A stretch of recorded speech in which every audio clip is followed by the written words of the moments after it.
தெரியாது ஒருபோதும். தன்னை பலியிடதான் கொண்டு போறாங்க அப்படின்னு சொல்லி அந்த ஆட்டிற்கு ஒருபோதும் தெரியாது. ஆனா நம் தெய்வாதி தேவன் நாம் சிலுவையிலே கோரமான மரணத்தை அடைய போகிறோம் என்று சொல்லி நன்கு அறிந்தவராக என்னுடைய பிள்ளை வாழ வேண்டும் என்று சொன்னார். என்னுடைய ஜீவனை நான் தியாகமாக கொடுக்க வேண்டும் என்று சொல்லி உனக்காக சகலமும் அறிந்தவராக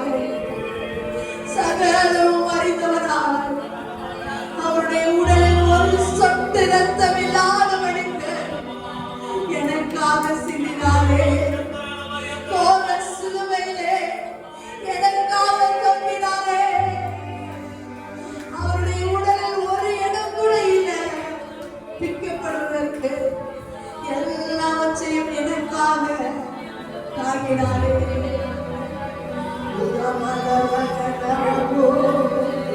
அவரை குறித்து வேதம் விதமாக சொல்கிறது. நம்முடைய வீழ்ந்துகளை அவர் காயப்பட்டு நம்முடைய அக்கிரமங்களின் நிமித்தம் அவர் நொறுக்கப்பட்டார். நமக்கு சமாதானத்தை உண்டு பண்ணும் ஆக்கினை அவர் மேல் வந்தது. அவருடைய தழும்புகளால் நாம் குணமாக அவருடைய தழும்புகளால் நாம் குணமாக வேண்டும் என்று சொல்லி தன்னையே ஒப்பு கொடுத்தாரே.